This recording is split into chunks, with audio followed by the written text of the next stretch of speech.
You're listening to the Microsoft Innovation Podcast, where we explore the intersection of people, business, and technology. This year, we're adding a new show to our lineup, The AI Advantage, to help you learn the skills you need to thrive in the AI era.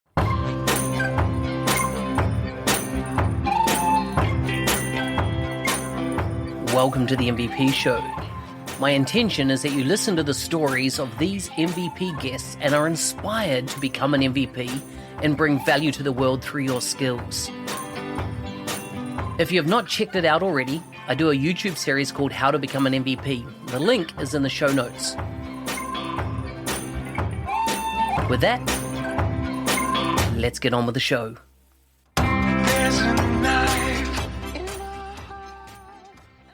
Today's guest is from Sweden. She works at XOBE as a change and adoption driver. She was first awarded MVP in 2024. Her aim is to help people work smarter with digital workspace in order to free up time and brain power, something we all need more of. You can find links to her bio and socials in the show notes for this episode. Welcome to the show, Caroline. Thank you so much. So glad for you to have me here. It's great to have you on the show. This is my first episode recording post MVP Summit 2025. I was going to say 2024. And I feel there's just so much to talk about. Before we get started, tell me about food, family, and fun. What do you do when you're not, in the IT trenches? When I'm not in the IT trenches, food. I love food. I think my most favorite food might be Vietnamese spring rolls. And family, I have a husband here in Sweden and 2 kids and a dog who actually barked just the other minute. So I hope we didn't get that on recording. And for fun, I love the mountains. I go skiing or trail running or just hiking and enjoying the fresh air. I love it. I love it. And what a perfect landscape that you live in to do that. Tell me about your journey into tech. How did you, where were you and how did you take your career take a tech turn? Yeah, I actually studied to become within finance. So I studied finance, but then I realized that while I was working as a CFO and stuff like that, I always ended up doing the tech parts. I was the one who said, no, we need to make this more efficient. We need to have a better system for this. So I was super user in all kind of programs. But then something hit us in 2020. It was this kind of weird pandemic going on. Maybe you remember that one. And then I was the first to roll out Teams at my organization. So then I realized this is so much fun. Maybe I could work with this whole time, maybe. So I started sending out some emails to companies nearby and said, I don't understand anything about your ads, but I'm a fast learner and I really like working with Microsoft products because I've been programming in Excel previously and stuff like that and really enjoys it. And then I got a hit. Somebody actually thought that it would be a good thing to bet on me, and the rest is history. So I've been working within IT for 4 years or something like that. Wow. That's awesome. That's epic. And your focus right now, correct me if I'm wrong, you're pretty focused on M365 Copilot, that area of tech? Yes. And I mean, that area of tech is so new, so you don't need to have like 20 years of knowledge to actually be good at it. You only need to be curious and to be, I don't know how to say it, but yeah, you need to be interested in it and be, yeah. So change and adoption, very interesting topic. I find for the first time in history of tech, that change and adoption is taking much more of a front seat in the AI era that we're in. People are finally looking at the data for the last 20 years, which shows 70% of IT projects fail because, and generally it is because no adoption program has been put in place. Tell me about when you think of adoption and change as a formal activity to do in bringing people on a journey, what do you think about? I think exactly as you say, all of a sudden it's in the front seat because it's so important. I mean, and the most IT projects that fails is due to lack of adoption. So I think that's why it's so much fun to be working within this industry with user adoption right now, because now it's more focused, and also you get to see with the whole AI era, you see that people get more interested in other tools as well, because all of a sudden they're like, Loop, what is that? Oh, Planner, we have something like Planner. Oh, but what is this? Can you do this? Or maybe I can do this with Copilot. And then I say, well, you have always been able to do that, because that is a feature within PowerPoint, for example. And they go, what? So it's like Aladdin, we got to show Jasmine a whole new world. And I love that. I like it. And you mentioned a range of products there that all seem to involve Copilot to some degree. Like, one of the things I find with Pages, as they talk about in Copilot, is really all done in Loop. And Loop is becoming a pretty important product in the suite that Microsoft has here. Yes, absolutely. I mean, now when you have the meeting agenda in Loop in Teams, and now the facilitator will operate in the Loop agenda as well. The facilitator agent, maybe I should add. So yeah, it's so exciting, because finally, I mean, I have thought. I think that people have thought it would be hard. What is Loop? Where do I add Loop into my already busy schedule of apps? But now Loop has actually just, came on top. I like it. Yeah. So tell me, what do you do if you land a new project and you've got to think about change and adoption? How do you drive that? How do I drive it? Yeah, that's a hard question, because it depends on the organization. But I really want to find sponsors, first of all, to find those in top management that actually are willing to be on my back, so to speak, and also to make them look like heroes. I always suggest that we have like digital PT hours for the management, where they can feel comfortable addressing everything they don't know, so that I can learn them to be the great ambassadors that we want to have. Because if the management is not a part of the adoption and change journey, no change will take place. But it's also important to find the ambassadors or the champions in the grassroots level as well. So I think it's both a bottoms up and a top down journey that needs to be taken place. That's interesting about definitely being a bottoms up as well as a top down, because in ProSci they talk about very much about getting your sponsorship in place and getting that senior leadership, but it's so critical, as you say, to actually look from, the individual people that are going to use this technology and the impact that it's going to have on them. Are you finding that AI and the discussion around things like Copilot is quite different than any other change work in the past, in that you mentioned Microsoft Teams? When you implemented that inside organizations, nobody worried that Teams was going to take their job. But we hear in the media all the time that we adopt AI is going to take our jobs. How that's got to have a rub effect on the change journey with individuals, right? Because all of a sudden now you're dealing with somebody that's perhaps highly skeptical of why do I want to learn about AI, because will I have a job in 5 years' time? Yeah, and that's very important to address that early on in the adoption journey, I think, because AI won't take our jobs, but people who know AI will probably maybe take your job. So, I mean, it's important to be early on to this journey, I think.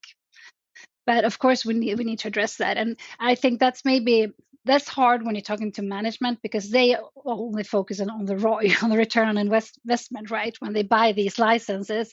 And then all the calculators that you can see, or in all the calculators, you can see that, okay, we save 2 hours a week, we save this much time, but the time is actually people. So I think it's very important to address early on that this is not so that we will get paid, that people will be laid off. We do this to decrease sick leave, perhaps, to decrease that employees will rotate and change, because that costs a lot. And this is something that's hard to measure. And therefore it's so important to have management with you, so that management doesn't come knock on your door and say, I need the figures. How can we be profitable with the help of these? Instead of instead focus on the value it actually adds. When you think about the skills that somebody is going to need, let's say in the next 5 years, in an information worker type role, where we're seeing more and more agents. You mentioned there an agent in the meeting to coordinate the agenda and whatnot. Are we going to need to develop different skills in an AI world as information workers? Yes, I think so. But I think also that I don't believe that everybody needs to have those skills, but we need to have people that can drive this agentic world. We need to have people who knows how to, or that is curious to set things up. But I think the more we dwell on what we can do, it's actually will become more easier for end users. I mean, Microsoft, for example, has introduced several buttons that will help instead of prompting. And I mean, these buttons can help by themselves. I'm talking about, the glitter pen in Teams, or that can help you write your messages so that it becomes easier if you're like dyslexic or something. And also the schedule with Copilot. So I mean, all these small kind of buttons will help us with AI and with agents. Also, I mean, just to mention an agent and you will get help. You don't need to know how to create that agent in order to use it, because everybody is used to using bots on different sites. So I think we need some ones that's on the front that will help us to help all the companies move further. But maybe not everybody needs to be agentic experts. Yes. Have you worked at implementing champion programs inside organizations? Tell me about that. Well, that's always a journey, and it's always hard to keep them enthusiastic and along. But it's important to find those people that are really engaged, and you can look at that. Okay, let's start from the beginning. If you want to create a champions network, I think it's important to dig into the data first to see which people in the organization actually uses lots of the platform, because you can see that in the admin portal, because then you will find people that are actually interested. So my first 10 cents is to go and ask them, do you want to be a part of this, and can we enhance your knowledge even further? And then you have to really be helpful and give them swag, give them your time, give them personal trainers or whatever they need in order for them to excel, so that they can distribute their knowledge further. Because that's a very important part. That is the most hardest part. Because usually people in the champions project are like, yay, I want to come, I want to learn. But when it comes to investing further to their colleagues, that can be hard. So you need to be very, very clear to begin with that this will take some time for you to learn, to distribute your knowledge further. Yes. And how do you equip them to distribute their knowledge? Like, how do you, do you provide them resources? Do you set up kind of a cadence of meetings? Like, how do you encourage those champions to talk about, to share, to, spread out their ideas and thinking and in regards to the Copilot technology? When it comes to the Copilot technology, I think it's easier, because then you can use Copilot to actually write those tips you need to distribute and stuff like that. And I think also when I'm doing Champions Network within Copilot, I like to keep them smaller. If you do Champions Networks with the whole Microsoft 365, it's okay to be a larger group, because then you distribute. You can have like scheduled meetings and stuff like that. But when it comes to Copilot, we need to all the time be top of mind for all our colleagues to use Copilot. So you need to be more efficient with or have more high frequency within your tips, or how to say it. So if I had unlimited budget, I would give them a lot of swag every time they post something. But otherwise, I mean, it's the knowledge they get. I mean, if we sit down first, we talk about what have happened, and then they will distribute. By the end of the meeting, we will all come together and decide, okay, you can take this tip that or this prompt or this function that we now have learned, you will post that next week. And then I take it the other week, so that you have a schedule that's running on. I think you need to do it in some kind of way like that. Yeah. And then, have you been involved in things like promptathons and agentathons or any of these type of things to like grow the buzz inside an organization around the art of what's possible? I haven't yet, but I really want to, because it sounds like so much fun. Yeah. I see so that that's Microsoft, on top of my bucket list. Yeah. Microsoft are bringing out agent days now, which I think they're wanting to get into 200 different locations around the world, those events. So I think there's, lots of new opportunity in this space to develop your thinking. Tell me, how did you get nominated as an MVP?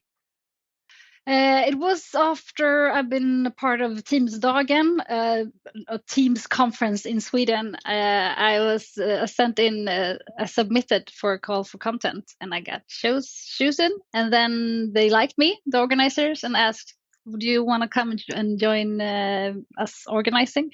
And I thought, "Whoa, yes, of course, that sounds super fun."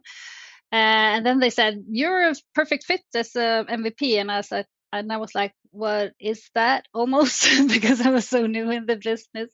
So that was, and that guy who nominated me also became my colleague. So. Oh, wow. That's so cool. And tell me the best part of being an MVP. The community. I mean, I love people. I love the fact that this is a community where there are no sharp elbows. Do you say that in English? Mm-hmm. I mean, Microsoft has created such a wonderful community where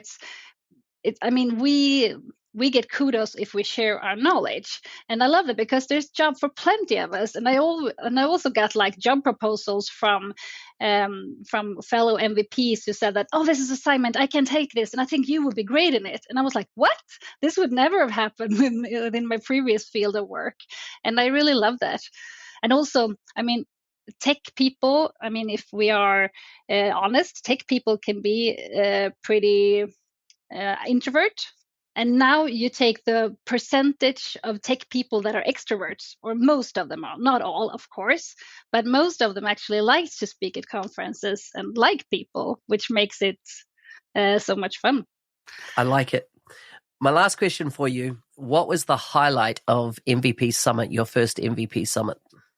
I think it was the people, and also to get to chit chat with all these Microsoft people that I already only seen like on Ignite on the screen. Getting to shake hands with Caroline, that was a big highlight. Hey, thanks for listening. I'm your host, Business Application MVP Mark Smith, otherwise known as the NZ365 Guy. If you like the show and want to be a supporter, check out buymeacoffee.com/NZ365 Guy. Thanks again, and see you next time.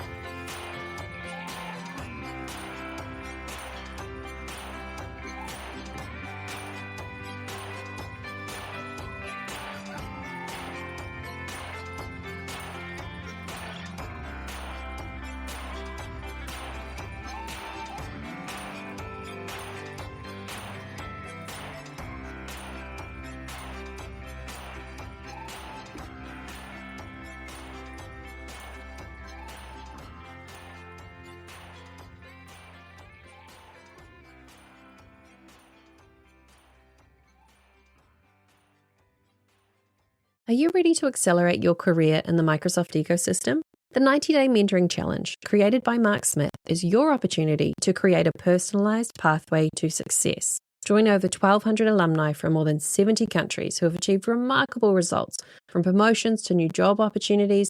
Take it from Nathan, who said, "Since completing the 90-Day Mentoring Challenge, I've become an MVP in business applications and doubled my income." Or from Parves, who shares, "I've never felt as inspired or energized about my career as I do now." Sign up at arcor.nz365guy.com.